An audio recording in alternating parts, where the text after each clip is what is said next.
Welcome back to the channel. It's good to see you return once again. And for those of you that are new here, please consider subscribing. And if you would hit the notification bell to stay up to date, I do try to update this every Friday. And we have a lot in store for this restoration job. Plus, I have many things coming down the pike here very soon, including the brand new one-off build for the train room, which I'll be revealing hopefully in February. But for now, if you would do me a favor, please hit the thumbs up button. It helps the channel out, lets me know I'm doing a good job, and helps the algorithm know as well. Thank you all so much for watching. Comment something down below if you feel it necessary, and let's just get on with today's episode. Alright, so I'm going to go ahead and give this a shot here. So soldering the rails, what we're going to do is we're going to grab two joiners here. And I do clip them. I know it's probably not necessary, but I have an old pair of Gundam clippers.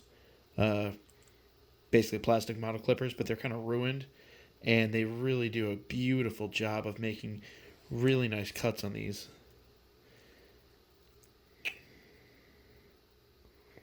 If you guys would like to see some Gundam model builds, we can definitely do that on this channel.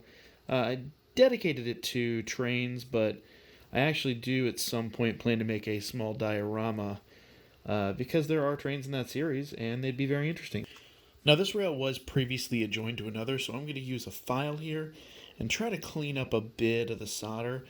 If it wasn't for the fact that the two pieces that I'm going to join here are just already basically perfect in measurement, I would cut a new piece, but these two are the pieces aren't too bad. Just the joint between them was really terrible. So I'm just going to try to clean these up with the file real quick.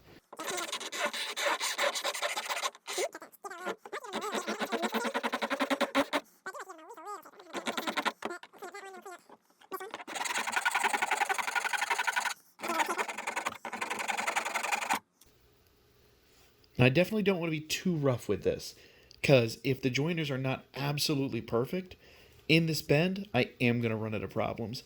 So I am going to have to be very gentle with how I do this, which is going to be a whole lot of fun because I'm holding the pliers in my left hand. So if I'm heavy breathing, it's because I'm a little nervous about how this is going to turn out, but I'm going to gently but firmly, there we go, apply it to the track. I'm going to pull a little bit out here because I want to leave a little bit of room for flex. But I want this piece of track right here to be as close to straight as humanly possible. And there's a very good reason I'm going to do that. I'll show you here in a moment. Once again, I'm going to start it by hand. Yeah, oh, this one went on nice. There we go. So I don't have a huge amount of leeway on this side of the track, but I do on the other side. So I've left a little bit, about 65, 45. I'd give or take 65 on this side, 45 on this side. Perfect 50-50 would be preferable, but, you know, it is what it is. Now, I don't want to lose these. Probably, honestly, if I give these an early tack, I'm going to get some solder in between the joints, and I do not want to do that. So I want to keep this as straight as possible. This bump right here is going to cause me a little bit of distress, and I realize I did nick that with the file now. Oh, that's great. That's alright. Purists are already going to be mad enough with what I'm going to do with this, and, you know, I'm not too terribly, as you can see, I did start the ballasting work here. So let's grab our other piece of track, and let's get this joined. So now I've got a respectable join, not a great join, but I've got a respectable join. I'm going to adjust these connectors just ever so slightly, and I want to get the track nice and snug.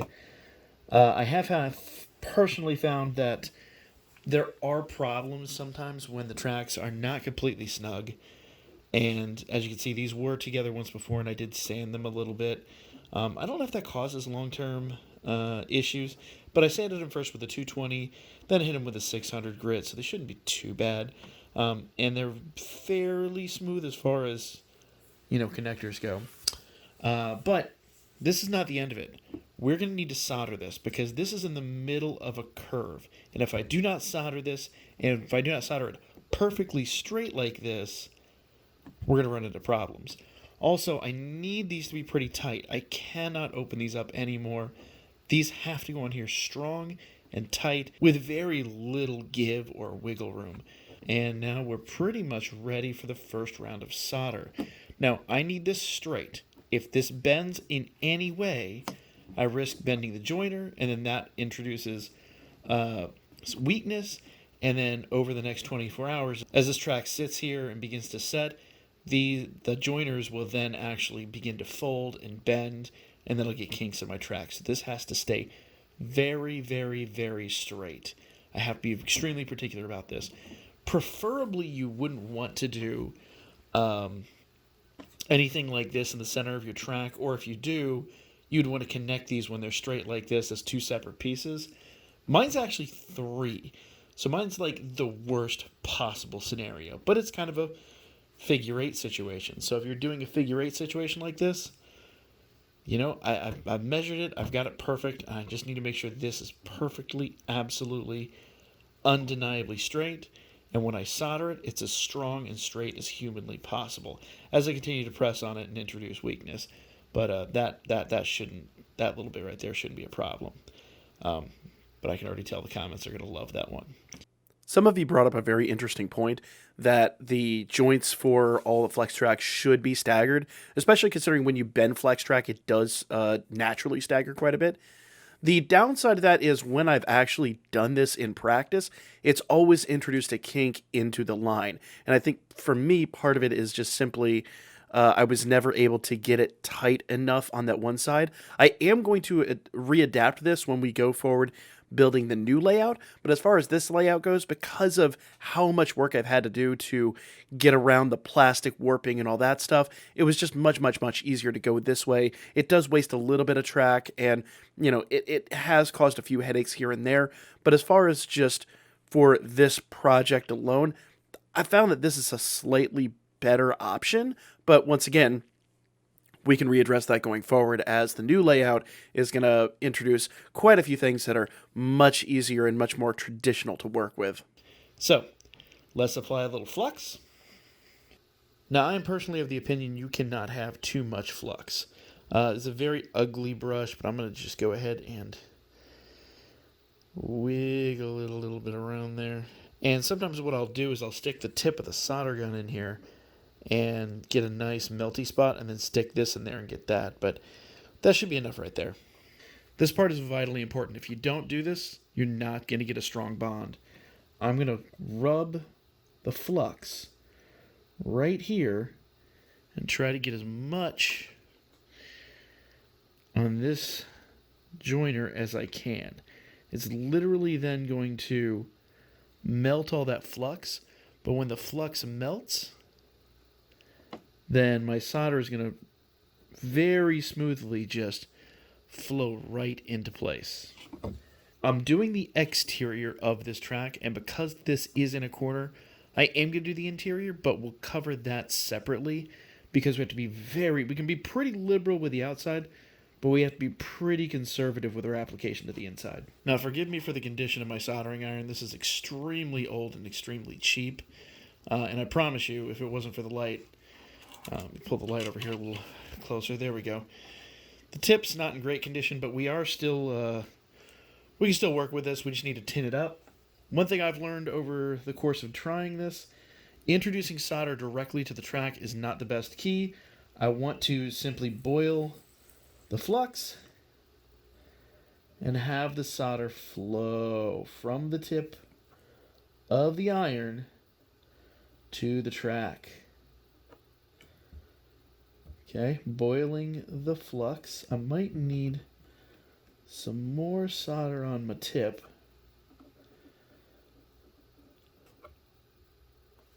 But just the tip. Got a little bit on the top there, but that's fine. Let's go ahead and I'm going to put a little bit more here on the bottom side where I've been getting most of my attachment. And I'm just going to introduce a tiny bit more right here. I'm going to do exactly what I said not to do. Just introduce it directly because I really want to make sure this is a nice, strong connection. And I want the solder to flow not just on the tracks, but down into all the crevices. Since I am going to be ballasting this, I'm not too terribly worried about the condition of the ties, and it's supposed to look like a bit of older track, so that'll work just fine. Now I'm just going to kind of lay the soldering iron here on top for a moment. I know this is not very pretty, but believe me, after a few minutes when we clean this up, it's going to look absolutely gorgeous. The only downside is because I do lay my iron here on top, and I know it's probably a bit of a no-no.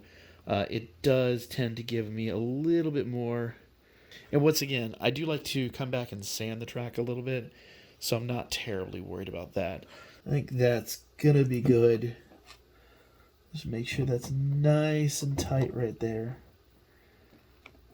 So I'm pushing in a little bit with the other track and just making sure the solder is good to go. So it looks a bit ugly right now. We'll clean it up in a minute. Plus, like I said, I'm going to ballast this, so it'll look fine in the long run. Now, normally, under normal circumstances, you would not solder the inside of the rail. But if I apply a very, very conservative amount of solder to the inside, our inside rail will look really nice. A damp sponge is sometimes your best friend. Looks not half bad. So once again, I'm going to apply a little bit of flux. And I'm going to apply very, very, very liberally to the inside of this rail. Now, do be careful here. Remember, flux is what helps the solder flow. But because this is the side of the rail that is going to flex in and out, this is because there's two sides of the rail. Remember, one side stays pretty much consistent. The other side is where all the cuts are in the ties to allow it to flex. So I'm going to hold one side mostly while I'm soldering. Now, once again, we want to put a little bit of solder on the tip of our iron. And that's probably about all we're going to use. It's going to be nowhere near the amount we used on the outside. We're going to melt the flux and slowly, with like radial motions, introduce the solder to the join. I don't want a lot of solder here, because if I do get a ton of solder on the wheels, the inner guide rails could actually start having some problems and things like that. So I'm just going to kind of very, very, very conservatively introduce a tiny bit of solder here, and then I'm just going to lay the iron on top and hopefully just melt a little bit of what's there and just introduce a lot of heat so that the solder melts into place. So now I've got an inside that's pretty well coated, an outside that is extremely well coated, and I'm going to repeat the process. The trains would not be able to go over the outside, but the trains are easily going to be able to go over the inside. And once again, just to make sure everything's copacetic, I'm going to go over this with 220 grit sandpaper and then 600 grit sandpaper to smooth all that out. That probably isn't necessary, but because of how just much solder that I apply and the fact that I do lay my iron on top of the rails, I want to make sure there's no issues. Plus, the more smooth I can make this transition, just the better for the trains. So, we're going to do this again to the other sides, and I'll be right back. Now, once again, as stated, I do like to go over this with a little bit of 220, and then I'll go over it with a little bit of 600. But I just want to make sure that there's no issues with the solder being on top of the tracks, and I'm even going to kind of scale the inside. I want to make sure there's nothing that could trip up the locomotives, either on top or on the inside. This might be a bit of an overkill step, and I'm sure some people are freaking out, but I'm very new to this process, and this, thus far, in the few weeks that I've been doing this, has seemed to work really, really well. Now, being the composition of the track, I'm not really worried about corrosion over time, but we'll see how I feel in a couple of years.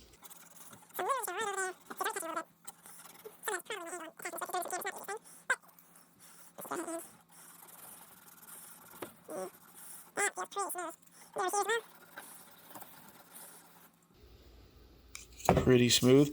Now, once again, I will go over this with 600 just to get out any of the micro scratches and all that the 220 will introduce. I wouldn't go any coarser than 220 because you don't actually want to remove material as much as you just want to kind of work down any kind of excess material you have on the inside. So I'm just going to give this a little once over here. There we go. So now you see everything is pretty well done. It's pretty smooth. The solder has had a few minutes to cool. In fact, you notice the track is pretty much cool to the touch. The only thing I would say that I am slightly worried about here is the fact that the ties are a bit far back. There's a bit of a gap here. I normally put a 2-tie gap, but there's a 3-tie gap. So that could introduce some problems, but I don't think so. I've actually had that same situation up at the top of the track, so hopefully, with how much solder we have on here and how strong this bond should be, we should be just fine. The main issue I had before was some of the other rail joiners that I had were pretty loose in comparison to these. I think these are actually made for code 83, but I don't think there's enough of a difference. They're just a slightly better quality. I believe these are made by Walthers. So they're slightly better quality connector, and they're very, very, very tight. So they're a little bit smaller than some of the Bachmann things and Atlas things that I'm used to using. They're extremely good, but when you're working in these corners, you need to make sure that these are extremely tight. Now, hopefully, if I was successful here, we'll come back in 24 hours and this will still be just a curve. But with the last 2 sets that I've done, I've come back in 24 hours and there's been just kind of a kink in the track. Not a huge one, but enough that some of my locomotives absolutely did derail on these tracks, and it was unfortunate. Now, the next thing I've got to do is I've got to put down my glue. Notice there was some glue here before. But before I do that, so I'll move this here. If you notice, it is pretty well even right here on the center of the cork. But a lot of my newer trains, when they hit right about here, this is a pretty sharp curve. And while a lot of the older trains are fine with it, some of my new, like my Blue Box Atherans and stuff, they don't like this. So I'm actually going to bring this out a bit to the edge of the cork. I know that's going to cause some problems with roadbed and all that. I'm going to have a big overlap here. I have a way to rectify that, but for now I'm going to basically hug the outside of this cork. And I can make up the difference on that when we actually get over to that side. But for now, I'm just going to kind of take the rest of this track up and starting here, slowly work it around so it's just hugging the outside. And then we'll build up ballast and things like that later on. But for now, I want to make sure that my locomotives aren't derailing on this because, man, it is frustrating to have these newer, beautiful locomotives and not be able to run them just because the track's got a very, very, very narrow radius. This is the stock radius. What you're looking at right here, I measured everything absolutely to the letter. This is the stock radius, and right about here, all of my locomotives come off. So let's see if we can fix that today.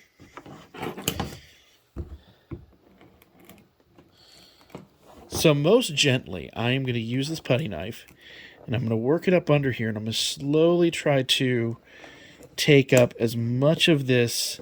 This is one of the reasons I like working with this liquid nails over the Walthers goo. And I can kind of show you, when I take this up, most of the cork should be good. Ooh, that cork's starting to come off the base. And we took a bit of the cork with it. Not the end of the world, but not preferable. I can still peel that off. And I might be able to... I don't think that's even worthwhile. It's just going to lay over top of that. But I do need to get this off of here as much as I can. So let me just kind of clean this. This is one of the downsides to a lot of this trial and error that I'm doing. And it's not necessarily bad. That'll work right there. It's not necessarily this is a bad process. It's just when you're working with something so old, and you're trying to use things that are so new, a lot of time there's just an insane amount of trial and error, and that's kind of where I've come across. I do want to give you guys a shout out. A lot of you guys did tell me about using the liquid nails over the Walther's goo, and you guys are absolutely right. The liquid nails have been absolutely an asset. Wonderful. I really should have brushed those to the inside. And in fact, if you notice when I take those up, this was really my only trouble spot, and that's because I guess there just wasn't enough glue on the bottom. If I have a piece over here, so with the pieces that were gooed down, you can see basically where the goo attached to the ties, it just tore up, absolutely ripped up the cork. So I really appreciate the fact the liquid nails doesn't do that. I'm going to try to just apply more liquid nails over top the old liquid nails. It shouldn't cause a problem, visually speaking. And you will notice, though, however, this does leave a very unpleasant look. So the problem I've got now is I have to make a decision. And this kind of made the decision for me, honestly. The initial original look was literally just track on cork. But that was, late 1950s, early 1960s. I'm going to guess probably somewhere in that era. I do believe this is early red box, just based on some of the wiring things that we've seen. So they didn't have a lot of the scenery and materials that we have today. And I know this is going to be extremely controversial. I am actually going to be ballasting all of this track. So we won't see any of this stuff here. If I put more of the latex over this latex, we are never going to notice. I know a lot of Tyco enthusiasts and people that are more conservative minded on this stuff are going to be very upset with this decision. But this right here really left me little choice. And trust me, this is actually going to become a permanent part of our bigger layout when we start working on that here really soon. And I don't want this to just look like a plastic toy. I want this to look like a real piece of, a diorama, a piece of landscape that we can use. I know that kind of diverts from what initially was, which very much was a toy, but hopefully some of you out there can appreciate what we're going for with this and ultimately understand that, while yes, restoring it perfectly, factory perfect to a certain extent would be really nice. I am going to do a few modifications and a few changes, namely starting with this. I am also going to change the road layout. I'm not going to change the layout, but I'm going to actually elevate that and make it out of a more modern material. And a few things like that, add some effects and some grasses and stuff. I don't know if you can see this over here very well. I think this digital zoom. There were a few trees and stuff like that initially added on here. I don't think we put those on. I think those were initially put on here, or maybe they were put on there by the store that originally had this inside. But I really want to just make this look like something that fits with our final product when we start doing the cityscape and the main layout for the train room. So, my apologies, but I'm going to ruin it.